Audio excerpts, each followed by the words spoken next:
Bom dia, igreja, podem se sentar. Eu já queria começar fazendo um protesto aqui, que é o seguinte: todas as vezes que eu prego, tocam essa música bem antes da mensagem. Vocês já repararam isso? E eu sou obrigado a tentar começar a mensagem com a voz embargada, todo emocionado. Não sei como é que você se sente diante dessa música, né? Mas é uma música que fala muito sempre aos nossos corações e é realmente, né, uma esperança viva, esperança que ninguém e nem ninguém pode tirar da gente. Nós vamos hoje, neste Dia dos Pais, a propósito, parabéns a todos os pais, parabéns para mim. Para facilitar a vida de vocês, eu estou recebendo presente até domingo que vem. Então fiquem à vontade, aí, ao longo da semana, estou aqui todo dia. Vai ser muito bom para você me presentear no Dia dos Pais. Nós estamos no meio de uma série sobre o discípulo e a política, e está diante de nós o desafio de falar o discípulo e a política no Dia dos Pais. O que tem a ver uma coisa com a outra, né? Aonde a gente vai chegar com isso? Bom, eu também não tenho muita certeza, vamos ver no que dá juntos aqui, vamos ver se vai dar certo. Quero convidar você a abrir a sua Bíblia no livro de Deuteronômio. Livro de Deuteronômio. E como a Dani, a Thaís e a Stephanie, no Dia das Mães, falaram sobre Deuteronômio 6, eu fiquei me perguntando, e agora, né? De qual texto que eu vou falar, né? Falando da criação dos filhos e etc e tal. Então, no Deuteronômio, nós temos um livro inteiro que fala sobre isso. Fala sobre Deus dando para o seu povo, relembrando ao seu povo, quais são os estatutos da aliança deste povo com o seu Deus. O que cabe a este povo trazer à sua memória sobre o que Deus fez, porque o que Deus fez revela quem Ele é, e cabe a este povo que ali estava para entrar na terra prometida, viver segundo o caráter de Deus revelado naquelas histórias, revelado na sua lei, viver em obediência, em submissão, para que desfrutem de todos os benefícios do Senhor para o seu povo. O livro todo de Deuteronômio fala sobre isso. E o interessante é que Deuteronômio não é um texto que foi lido somente naquele contexto para a entrada na terra prometida. É um livro que está nas nossas Bíblias até hoje. Logo, é um livro que sempre servirá para nós como a referência, o horizonte, sobre como Deus forma o seu povo e o que Deus exige do seu povo para que este desfrute das suas bênçãos, desfrute da sua prosperidade, prosperidade segundo o Senhor, não segundo o mundo. Desfrute da sua companhia e dos seus benefícios. Deuteronômio é, portanto, para nós um livro sempre por ser lido e sempre atual, diante de todas as gerações, diante de toda essa responsabilidade de uma geração formar outra geração.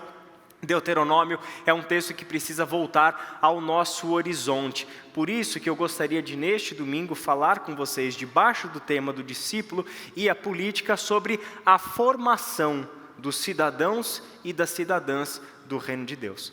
Deuteronômio capítulo 30, a partir do versículo 6 ao versículo 10. Deuteronômio 30, de 6 a 10. Só para não ler o mesmo texto que elas usaram lá no Dia das Mães, né? E é covardia, porque no Dia das Mães elas estavam em 3 e eu estou sozinho. O Caleb não está aqui, o André foi viajar, o Renan, você quer subir e fazer? Não, você já orou, então.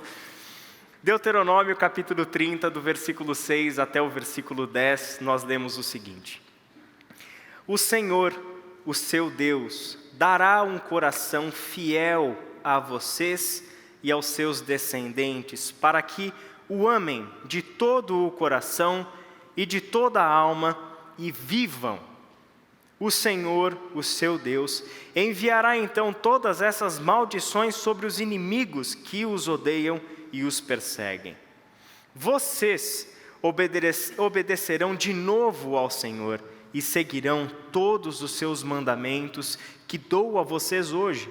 Então o Senhor, o seu Deus, abençoará o que as suas mãos fizerem, os filhos do seu ventre, a cria dos seus animais e as colheitas da sua terra. O Senhor se alegrará novamente em vocês e os tornará prósperos. como se alegrou em seus antepassados, se vocês obedecerem ao Senhor, o seu Deus, e guardarem os seus mandamentos e decretos que estão escritos neste livro da lei, e se vocês se voltarem para o Senhor, o seu Deus, de todo o coração e de toda a alma. Vamos fechar os nossos olhos e orar ao Senhor mais uma vez? Pai querido, nós chegamos à sua presença agora que acabamos de ler a tua palavra com um pedido. Pedido de que o nosso coração seja alimentado pelo teu Santo Espírito mediante essas palavras que nós acabamos de ler. Que o Senhor nos auxilie a pensar no nosso papel como uma geração que forma outra geração para o Senhor, na sua história, segundo a sua vontade, de acordo com o seu caráter.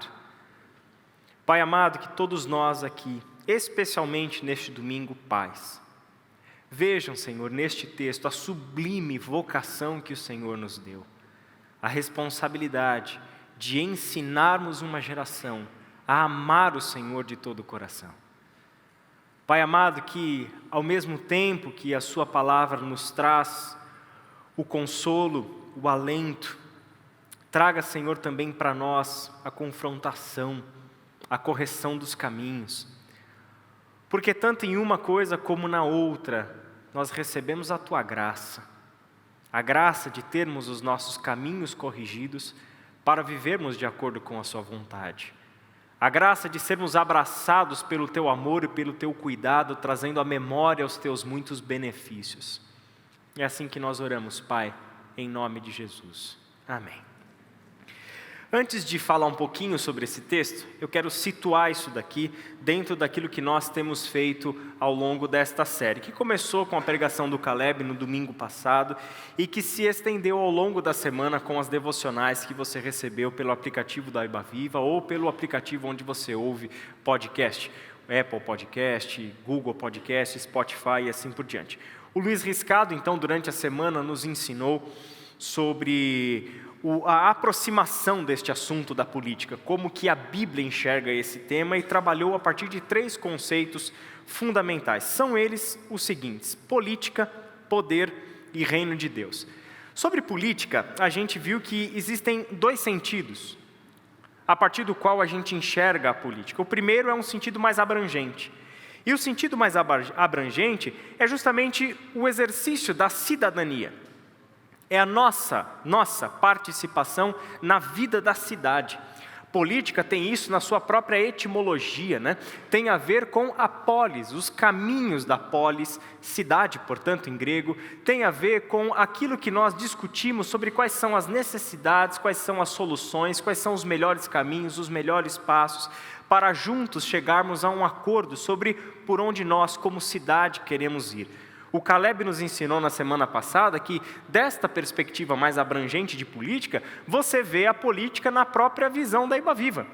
A Ibaviva, logo na sua visão, fala sobre uma cidade transformada, né? Por meio, e aí segue, né? Quer dizer, a gente tem um olhar para a cidade. A gente entende que a nossa presença como igreja de Jesus Cristo em uma cidade gera em nós uma responsabilidade imediata com o meio onde nós estamos inseridos. Significa que nós, como reino de Deus, como povo do reino de Deus, povo governado por Deus, temos uma perspectiva sobre quais são os problemas que existem na cidade, nós temos uma perspectiva sobre qual é a raiz, a origem destes problemas, e nós temos as soluções do Evangelho, para que estes problemas sejam atacados, solucionados, para que aonde há morte a gente consiga levar vida, aonde há doença a gente leve cura, aonde há lágrimas a gente leve o consolo e assim por diante. A nossa ação, portanto, em direção à cidade deve ser a partir do Evangelho. A segunda abordagem à política tem a ver com um conceito muito mais específico, que é o próprio exercício do poder governamental. Isso tem mais a ver com a ideologia política, tem a ver com o partido político, tem a ver com a ocupação de cargos públicos, ou seja, o exercício da administração da cidade, o exercício do poder para governar. O segundo conceito que o Luiz trabalhou nessa semana nas devocionais é sobre poder. E aí a gente aprende biblicamente que o poder e a autoridade, preste atenção, o poder e a autoridade são princípios instituídos por Deus na ordem da criação e visam o bem da vida, visam o bem da criação. Visam a organização, o desenvolvimento, o sustento, a justiça, equidade. Visa isso. Deus estabeleceu a ordem, Deus estabeleceu o princípio do poder e estabeleceu o princípio da autoridade. Visto que Deus fez o ser humano e deu ao ser humano a ordem, logo revestiu-o de poder para que este dominasse sobre a criação, para que esse cuidasse da sua criação e assim por diante. Só que, assim como tudo o que está bom, é bom na sua origem e é necessário para a vida, o poder também pode ser usado para fins contrários à vontade de Deus e ao seu propósito original. A idolatria do poder corrompe e as consequências dessa corrupção é sempre sofrida pelo povo. Não significa que a autoridade que é instituída por Deus para fazer o bem, faça o bem de fato. Sobre isso a gente vai falar mais na semana que vem. Significa que o poder como princípio, a autoridade como princípio, é instituído por Deus. Mas por causa do pecado, o ser humano usa o poder para o seu próprio benefício, às custas do povo, às custas da sociedade, às custas de outras pessoas. Quando o poder é idolatrado e usado como um fim em si mesmo, a gente vê a degradação, tanto da pessoa que usa o poder para esse fim, que é corroída como um câncer, como também a sociedade sofre as consequências. A Bíblia nos dá muitas histórias, e uma das mais explícitas sobre esse assunto foi o caso de Saul, primeiro rei de Israel. E ele começou a tomar decisões indevidas, fazer coisas que não lhe cabiam, que não eram atribuições do rei, segundo a lei de Deus, segundo a vontade de Deus. Saul começa a tomar estas decisões com um único propósito: se manter no poder. Ele não queria perder o trono, ele não queria perder o poder. E então ele começa a tomar decisões contrárias à vontade de Deus para se manter no poder. A coisa chega a um ponto tão absurdo que ele atenta contra a vida do próprio filho para se manter no poder, porque vê riscos para a sua autoridade, para o seu trono e assim por diante. As consequências das ações de Saul foram a destruição da sua própria família, mas também o caos em todos os aspectos da vida do povo de Israel. Terceiro conceito foi reino de Deus. Que é o reino de Deus. Aqui eu trouxe a consideração do Luiz, e eu também vou me ater às minhas notas, porque eu fiz algumas considerações, porque de alguma forma a gente vai ter que chegar na formação do povo de Deus, do texto de Deuteronômio, né? O reino de Deus diz respeito ao governo de Deus sobre a vida do seu povo, individual e coletiva. O reino de Deus não é um lugar, o reino de Deus não é um território, o reino de Deus não é um país, o reino de Deus não é uma nação. O reino de Deus é o governo de Deus, é a ação de reinar da parte de Deus sobre a vida do seu povo, tanto da nossa vida individual quanto da nossa vida coletiva. O reino de Deus está, então, onde a vontade soberana de Deus é obedecida, onde Deus governa soberanamente. Ali está o reino de Deus, onde a vontade de Deus governa, onde a vontade de Deus reina soberanamente. Assim, o reino de Deus é maior do que a igreja e mais abrangente do que apenas as nossas relações humanas. O reino de Deus engloba a totalidade da criação de Deus, que aguarda a sua redenção definitiva. O reino de Deus diz respeito ao senhorio e ao governo de Deus sobre tudo o que Ele criou. Sobre tudo o que Ele criou. O reino de Deus enfrenta oposição. Essa é uma outra verdade que a Bíblia nos mostra. É a vontade humana, é a vontade do ser humano. Este ser morto em seus delitos e pecados, que constrói cidades, que constrói leis, cria valores, nações, reinos e impérios. E ao fazer isso, nós seres humanos, às vezes somos capazes de fazer coisas boas e promover paz e felicidades na ordem pública. Porém, nada do que é criado por seres humanos, por conta da nossa condição de queda em relação a Deus, tem poder duradouro fora da relação com Deus. Logo, o que é bom, em princípio, e por um tempo, acaba sendo corrompido. Quarto, o reino de Deus não se adequa a visões políticas. O reino de Deus, sendo ele o governo absoluto e soberano de Deus sobre toda a criação, não cabe dentro de uma ideologia política que nós criamos. O reino de Deus não se adequa a visões políticas, a ideologias, a sistemas de governo, a sistemas econômicos, a valores ou qualquer outra coisa que os seres humanos já criaram ou vão criar. Novamente, o reino de Deus não se deixa modelar por quaisquer visão de mundo e sistema de governo que nós criamos, sejam eles de esquerda, de direita, de ontem, de hoje ou de amanhã. Nada disso contém o reino de Deus. Ele é maior do que todas essas coisas. O nosso lugar não é em uma visão política olhando para o reino de Deus, mas é no reino de Deus olhando para as visões políticas. Quinto, o reino de Deus delimita o lugar da obediência em que os discípulos de Jesus Cristo devem viver. É deste lugar de obediência em que um povo redimido e santificado por meio do sacrifício do Cordeiro, olha para este mundo, para os seus reinos, para os seus valores, para os seus sistemas, ideologias e partidos.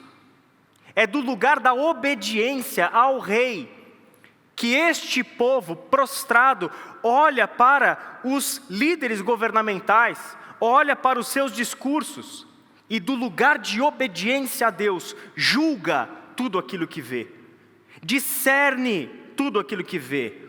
Ao mesmo tempo, ergue a voz em clamor profético contra o mal e louva a Deus quando este mundo, por alguma razão, consegue fazer o bem. Sexto, o povo governado por Deus é um povo da resistência contra o mal. É um povo que é sal da terra e luz do mundo. É resistência contra o mal. Este povo não faz parte do problema, este povo faz parte da solução. Este povo não se adequa aos padrões deste mundo, como Paulo disse em Romanos capítulo 12, versículos 1 e 2. Mas é um povo que vive debaixo da boa, perfeita e agradável vontade de Deus. Portanto, ele resiste o mal. Ele resiste o mal. Este povo é contra tudo aquilo que usurpa o nome de Deus e de Jesus Cristo. É um povo prostrado na presença do grande rei, que ora para que o poder e a autoridade estabelecidos por Deus sejam usados por aqueles que ocupam posições de poder, unicamente para a prática do bem e para todos. É um povo que ora por isso. É um povo que clama por quem quer que esteja hoje em posições de governo no mundo, seja o seu candidato ou não. Ora para que esta posição de poder seja usada exclusivamente para a prática da justiça e do bem e para todos. Sétimo e último, o povo governado por Deus é formado por Deus em todos os aspectos da vida. No plano de Deus, o primeiro ambiente desta formação do povo de Deus, qual é? A família. É a partir da família que Deus começa a formar o seu povo. Por isso que na Bíblia é tão importante que Deus seja conhecido, não primeiramente pelos seus atributos, mas ser o Deus de Abraão, de Isaac e de Jacó. É o Deus das gerações. É o Deus das gerações. e o conhecimento do agir de Deus, de geração em geração, é o que dá para nós o conhecimento dos atributos desse Deus. É porque uma geração contou a outra geração quem é o Senhor. É porque os pais contaram para os seus filhos quem é o Senhor. E é justamente o que a gente encontra no texto que a gente leu. Tudo que nós estamos falando, gente, deve ser visto pelo princípio de que Deus tem um plano. E Deus está profundamente envolvido e quer se envolver com todos os aspectos da nossa vida. Todos os aspectos da nossa vida. O Deus da Bíblia não é o Deus para ser colocado na caixinha religião da nossa vida. Não é o Deus para ser reduzido à caixinha fé nas coisas impossíveis. Nessa caixinha cabem mandingas, pé de coelho, alho e cebola em cima da geladeira com sal grosso. Nessa caixinha essas coisas cabem. O Deus da palavra de Deus é o criador e sustentador de todas as coisas. Ele é o rei do universo. Logo, cabe a nós entendê-lo, entendendo o seu plano. O texto que nós lemos começou com a seguinte afirmação: o Senhor, o seu Deus, dará um coração fiel a vocês e aos seus descendentes, para que o amem de todo o coração e de toda a alma, e vivam. Gente, se você usa a Bíblia impressa, grifa essa palavra vivam aí. Guarde essa palavra com você. A intenção de Deus é que o seu povo viva. Viva. Então, como que ele desenha o seu projeto? Como ele planeja isso? Formar o seu povo? Em primeiro lugar, a gente precisa saber que Deus é quem se compromete a tomar uma iniciativa. É Deus quem quebra o silêncio e se revela a nós. Todo movimento parte de Deus. Parte de Deus. O começo é com Deus. Então, o Senhor, o seu Deus, é aquele que chama para si a palavra. É aquele que toma a iniciativa. E a primeira ação é dele. E diz que esta ação é dar um coração fiel a vocês e aos seus descendentes. A palavra original aqui significa o seguinte: Deus circuncidará o coração de vocês e dos seus filhos. Deus vai circuncidar o coração de vocês e dos seus filhos. A gente sabe que a circuncisão, para o povo de Israel lá no passado, que era o corte do prepúcio do órgão genital masculino, tinha a ver com o pertencimento deste povo exclusivamente a Deus. Então a circuncisão era o sinal, a marca física, corpórea, de que eu e a minha descendência, daí o órgão genital, eu e a minha descendência pertencemos exclusivamente a esse Senhor e este Deus. Essa é a ideia da circuncisão, uma marca física, mostrando que com a circuncisão eu declaro a minha lealdade exclusiva ao Senhor dos nossos antepassados, ao Deus de Abraão, de Isaque e de Jacó. No contexto do Deuteronômio, o Deus que nos libertou da terra do faraó, da terra da escravidão, da terra do Egito. E aqui, Deuteronômio fala de uma circuncisão tremendamente especial. Não mais uma marca física, externa, mas a circuncisão do coração. O que isso significa? A própria sequência do texto já mostra para nós. A circuncisão do coração tem a ver com um coração que, dentro da visão bíblica de ser humano, é o centro da vontade. O coração é o que governa a vida. O coração é o que nos dirige. É o centro da nossa vontade, é ali que estão os nossos afetos, os nossos desejos, é pelo coração que nós somos governados. E o que é o coração humano governado sem Deus? um trem descarrilhado. Ele só gera destruição, ele só gera morte. Por isso que a palavra de Deus fala de uma circuncisão de coração, para que o seu coração, que o centro da sua vontade pertença exclusivamente ao Deus que te libertou da terra dos teus opressores.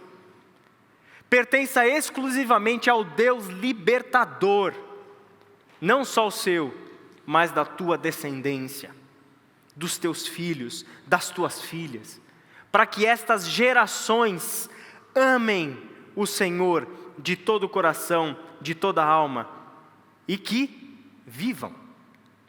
Este é o objetivo de Deus, que o amemos de todo o nosso coração, porque é nisto que consiste a vida. Aí é que está a verdadeira vida, não da sua forma apenas biológica, mas a vida na sua essência. A vida cheia de sentido, a vida cheia de realização, a vida cheia de propósito, a vida como Deus a criou. É aí que ela está.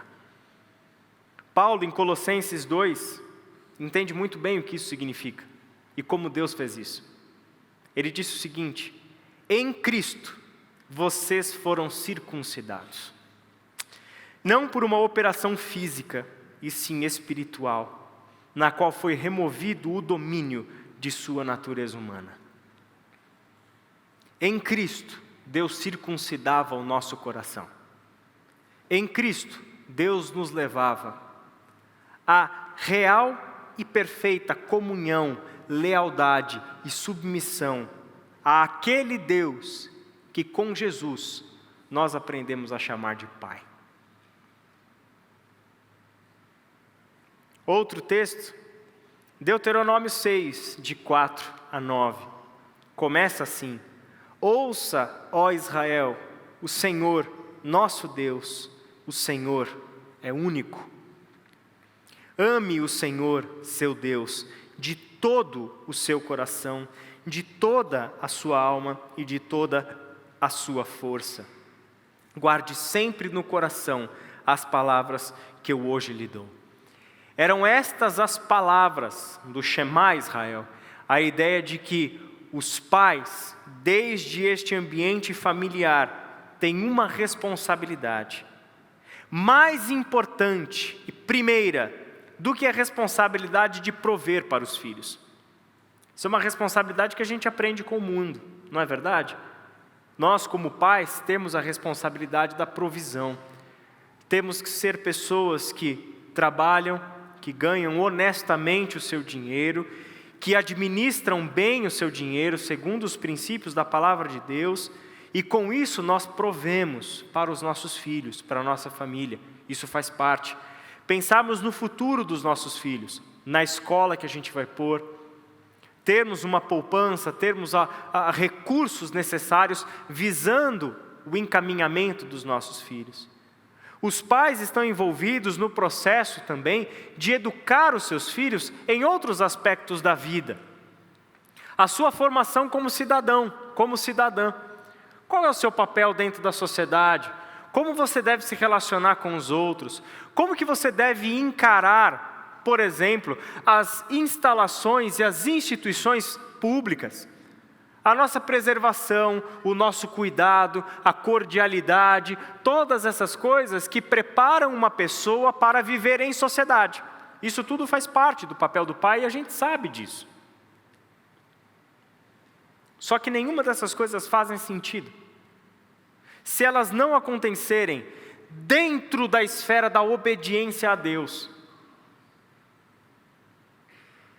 Porque nós não preparamos cidadãos e cidadãs para o Brasil. Nós preparamos cidadãos e cidadãs do reino de Deus, que vão viver no Brasil. Tem uma coisa anterior aí. Tem uma submissão anterior. Tem um reino anterior.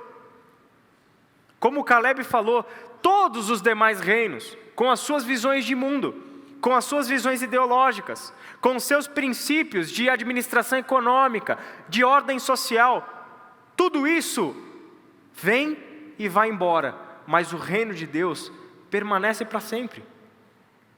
permanece para sempre. É neste reino e é neste lugar de obediência ao grande rei que nós criamos os nossos filhos. E gente, como é bom poder falar essas coisas sendo pai. Faz só 2 anos que eu consigo fazer isso. Antes disso era um pouco fora da realidade para mim.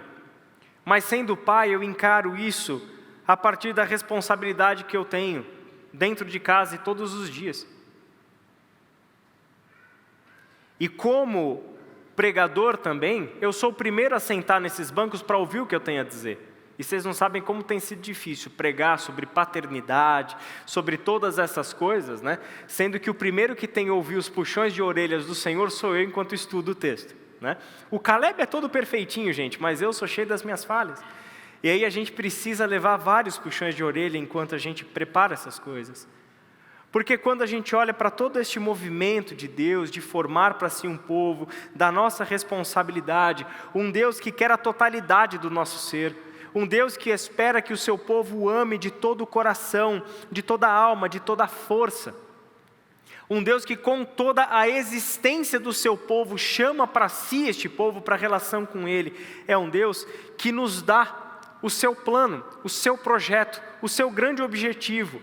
Abre os nossos olhos para que só encontremos a vida, ou para o fato de que só encontraremos a vida se de fato vivermos para Ele, em total submissão e obediência a Ele. E dentro da esfera da obediência a Deus, o que a gente desfruta? Daquilo que Deus chama de vida. O texto diz no versículo 7, que é o próprio Deus quem estará ao nosso lado, lutando contra aqueles que nos odeiam nas nossas batalhas. É o próprio Deus que cuida da gente. É o próprio Deus que na esfera do seu governo e do seu domínio, é este Deus quem garante a nossa segurança. É este Deus quem cuida do povo que lhe obedece. Neste versículo 9, ele tem tantas promessas de bênção para o seu povo. Olha que coisa linda. O Senhor abençoará o que suas mãos fizerem, o seu trabalho. O Senhor abençoará os seus trabalhos. O Senhor abençoará os filhos do seu ventre, a cria dos seus animais, as colheitas da sua terra.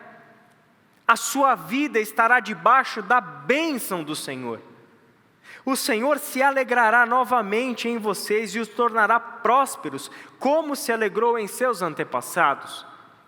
Lembrando que essa é a prosperidade segundo Deus, e não a prosperidade segundo o mundo. Prosperidade segundo o mundo é dinheiro. Prosperidade segundo Deus é vida plena. É outra coisa. Eu posso não ter uma conta lotada de dinheiro, mas eu tenho vida abundante, vida plena, com pouco dinheiro, com o que é necessário para a vida. Não foi isso que Jesus prometeu, inclusive? Eu vim para que tenham vida e a tenham plenamente, abundantemente. Esta é a promessa de Deus para o seu povo.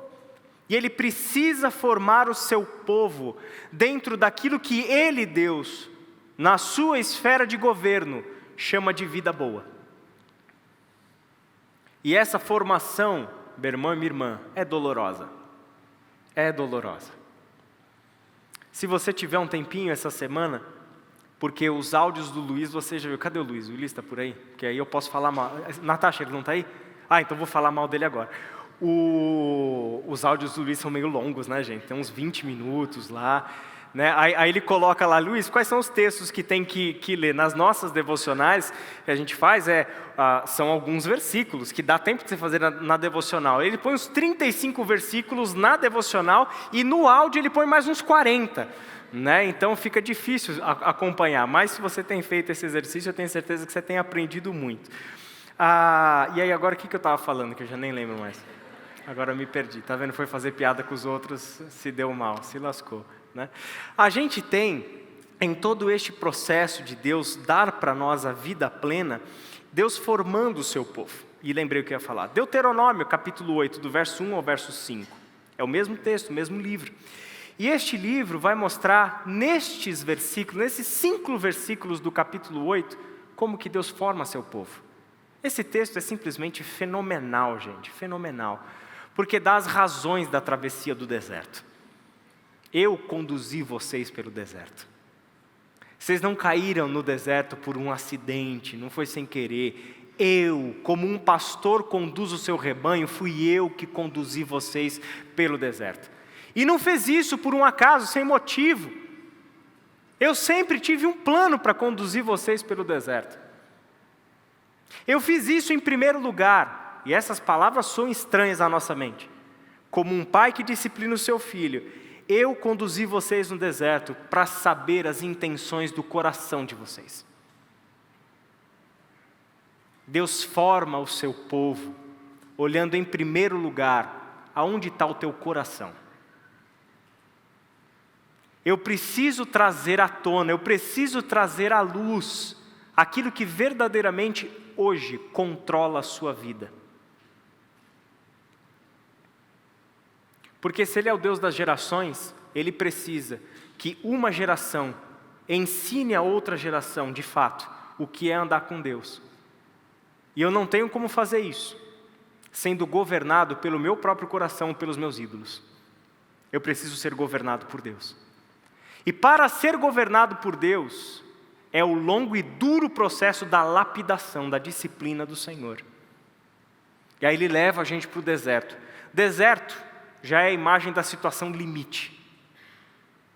A vida não é propícia no deserto, não é um ambiente propício para a vida o deserto.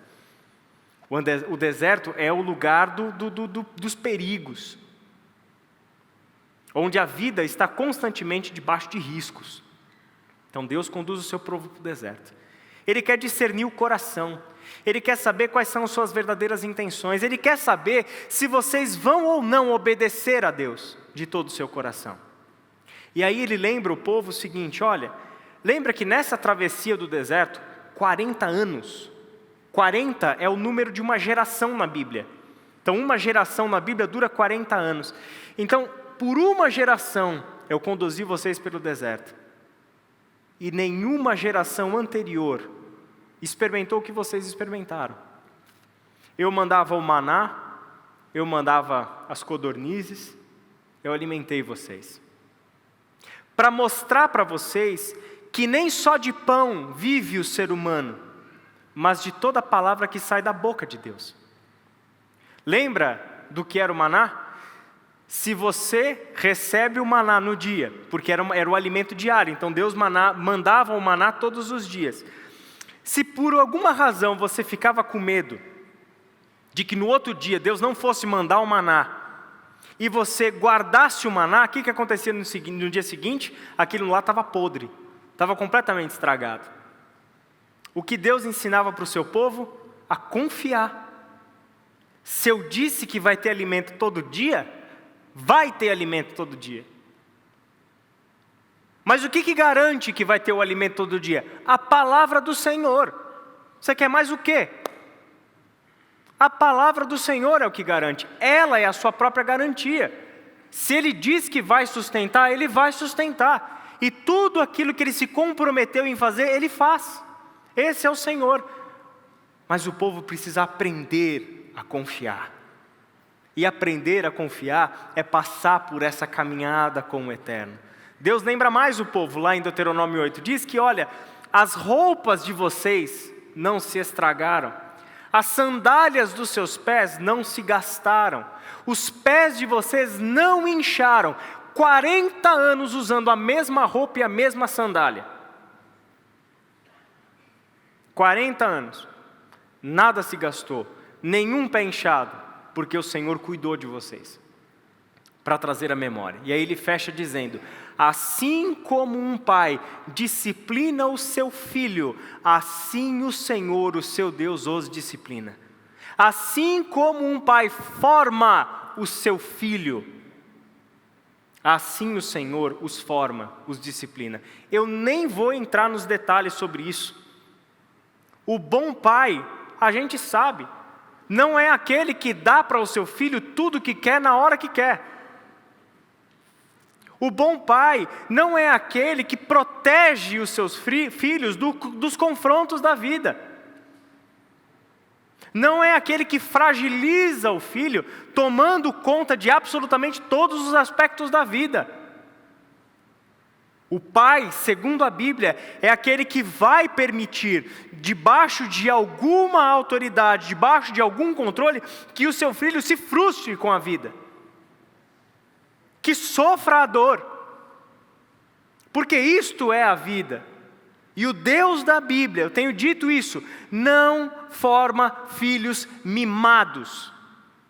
O Deus da Bíblia forma homens e mulheres maduros para a vida, assim como Ele é. Deus da Bíblia forma filhos segundo o seu caráter. E é exatamente aí que nós chegamos. Se vocês, povo, que recebe esta promessa de que Deus haveria de circuncidar o coração de vocês, de que Deus haveria de ser aquele que luta as suas batalhas e que protege a sua vida, que abençoa o seu trabalho e que te dá a prosperidade, te dá vida em abundância. Existe, por parte nossa, responsabilidades. Estar aliançado com Deus, como povo de Deus, significa que nós estamos com Ele numa relação onde temos os direitos, assim como temos os deveres. E é interessante que o dever para com Deus não se dá apenas numa dimensão religiosa da vida. Muitas pessoas vivem uma relação com Deus, infelizmente, assim. O que Deus espera de mim? A minha devoção. Que eu creia nele. Que eu conheça a sua palavra. Deus espera de mim o louvor. Deus espera de mim. Interessante, porque Deus nunca espera da pessoa nada que diz respeito à vida concreta. O que ela faz e quem ela é, de segunda até o próximo domingo. Deus está interessado, gente, em pessoas que vivam neste mundo, fazendo valer a justiça do reino de Deus, que vive segundo os valores do reino de Deus. Estava falando hoje de manhã no Crescer. A gente está acostumado, uma geração inteira, que o que cabe a nós é crer em Deus. E crer em Deus significa, no senso comum, o quê? Eu acredito que Deus existe. Tiago te bate palma e diz o seguinte: parabéns, o demônio também tem essa mesma fé que você tem. Ele sabe que Deus existe. Crer em Deus não significa saber que Deus existe. Acreditar que Deus existe. Crer em Deus significa obedecer a Deus, confiar em Deus e esperar em Deus. Se traduz na vida prática, se traduz na forma como nós vivemos em sociedade, se traduz na nossa moral, se traduz na nossa conduta, se traduz nas nossas participações nas questões da política da cidade, seja do nosso papel enquanto cidadãos e cidadãs do mundo, seja a nossa participação nos debates partidários e ideológicos. É fazer todas as coisas na esfera da obediência a Deus. Por isso que o texto termina falando disso. Se vocês obedecerem ao Senhor, o seu Deus, e guardarem os seus mandamentos e decretos que estão escritos neste livro da lei, e se vocês se voltarem para o Senhor, o seu Deus, de todo o coração e de toda a alma.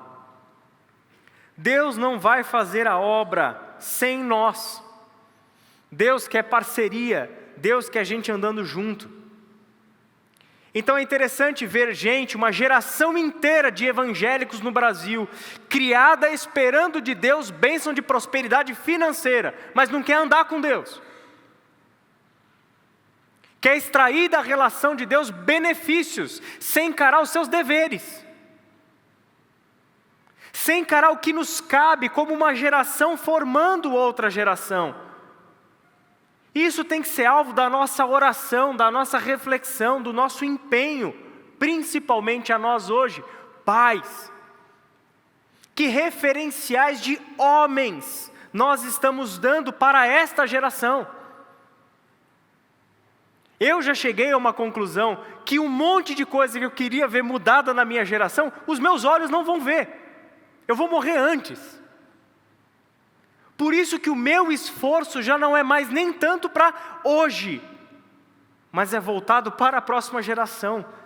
Quem é a próxima geração que nós estamos entregando para este mundo? Quem é a próxima geração que nós estamos entregando para a cidade?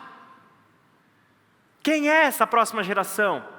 Uma geração que viu nos seus pais homens completamente preparados para debater qualquer assunto de ideologia, mas sem conhecimento de Deus. Nós estamos preparando uma geração que nem aquela de Juízes, que não conhecia o Senhor e o que Ele havia feito por Israel. Nós não precisamos de uma geração que aprenda com estes homens de agora a falar mais alto, a falar mais grosso, a ser truculento, a ser violento. Nós precisamos de uma geração que olhe para os seus pais e veja neles homens mansos. Vejam nele homens que não falam mais alto, mas melhoram os seus argumentos. Vejam neles homens prostrados em humildade a Cristo e uns aos outros. Vejam referências de serviço. Vejam homens que ao longo da vida lutaram para derrubar os ídolos do seu coração. É isso que essa geração precisa. É isso que nós, povo de Deus, precisamos levar adiante. Responsabilidade nossa, responsabilidade de nós como povo de Deus. Ensinar uma geração a obedecer. Olha que coisa. É assim como Jesus falou lá na grande comissão em Mateus 28. Não é ensinar as coisas que eu disse, é ensinar a obedecer todas as coisas que vos tenho ordenado. Só se ensina a obedecer a partir da obediência. E a condição do povo de Deus é se obedecerem ao Senhor, é se obedecerem aos seus mandamentos, é se voltarem para o Senhor, o seu Deus, de todo o coração e de toda a alma. O texto termina mostrando para a gente o seguinte: vocês obedecerão de novo ao Senhor e seguirão todos os seus mandamentos, que hoje eu dou a vocês. Esta é a visão de futuro de Deus para o seu povo, um povo obediente. Um povo que aprendeu a lançar fora todos os seus ídolos. Um povo que aprendeu a ser submisso exclusivamente ao seu Deus. Como a gente faz isso? Repita estas coisas com frequência a seus filhos. Converse a respeito delas, quando estiver em casa e quando estiver caminhando, quando se deleitar e quando se levantar. Amarre-as às mãos e prenda-as à testa como lembrança. Escreva nos batentes das portas de sua casa e em seus portões. Que a palavra do Senhor permeie a vida da sua casa em todos os aspectos. Que este seja o assunto, que a partir daí é que se iniciam todas as conversas, que a partir de Deus e o amor que lhe é devido de todo o nosso coração, de toda a nossa alma e de toda a nossa força, seja o que permeie as nossas conversas. Por isso, Pai, por favor, Pai, especialmente para vocês nesse domingo, lembrem-se de algumas coisas. Primeiro, vocês não estão sozinhos. Todo o mandamento do Senhor aqui não é dado para pais individualmente, mas para o seu povo. Nós somos pais juntos. Você não está sozinho. Se essa palavra te confrontou, ou se essa palavra te consolou, não importa. O que importa é que vocês saibam que no consolo ou no confronto, nós estamos juntos como povo. Por isso, Pai, não tente viver sozinho, isolado, mas converse, dialogue, peça ajuda. Segunda coisa, Pai, ore, joelhos no chão todos os dias. Não há ação mais importante e sublime de um pai para com os seus filhos, se não cobri-los com as nossas orações, levá-los a Deus diariamente, para que o Espírito Santo de Deus alcance o coração dos nossos filhos, aonde nós não conseguimos alcançar. Terceiro, Pai, assim como o Senhor disse para Jeremias, e em outro dia disse para João lá no Apocalipse: coma este livro. Coma este livro. Não apenas leia este livro e saiba uma coisa ou outra deste livro. Não, coma. Ele tem que fazer parte de quem você é, e não só do que você conhece, ou do que você sabe. O caráter de Deus revelado nas Escrituras, o plano de Deus revelado nas Escrituras, tem que estar nas suas entranhas. Tem que ser o ar que você respira, o alimento que você come, a água que você bebe, tem que ser o que sustenta a sua vida. Se nós queremos fazer alguma coisa de bom para a próxima geração, nós não conseguiremos sem essas três coisas: a consciência de que nós somos povo de Deus, e nós estamos unidos nesse processo. Peça ajuda, não ande sozinho. Segunda coisa, ore e ore todos os dias, incansavelmente, pelos seus filhos, pelos nossos filhos. Terceiro, que a palavra de Deus seja realmente o seu alimento que sustenta a sua vida. Vamos orar mais uma vez? Pai querido, nós te damos graças pela tua palavra, pela bênção, Senhor, de recebermos do Senhor a dádiva de ser o seu povo, a responsabilidade, Senhor amado, de gerarmos filhos segundo a sua vontade, debaixo do teu governo, debaixo do teu reino. Guarda, Senhor, a nossa mente e o nosso coração, e em especial hoje, Senhor, em que comemoramos o Dia dos Pais. Renova dentro do coração de cada um de nós o que significa sermos pais que criam filhos para o Senhor. O que significa sermos homens verdadeiramente de Deus. Traga, Senhor, a todos nós aqui o alento do teu Espírito, o abraço da tua graça, a sabedoria procedente da sua palavra, para que vivamos de acordo com ela, Senhor amado.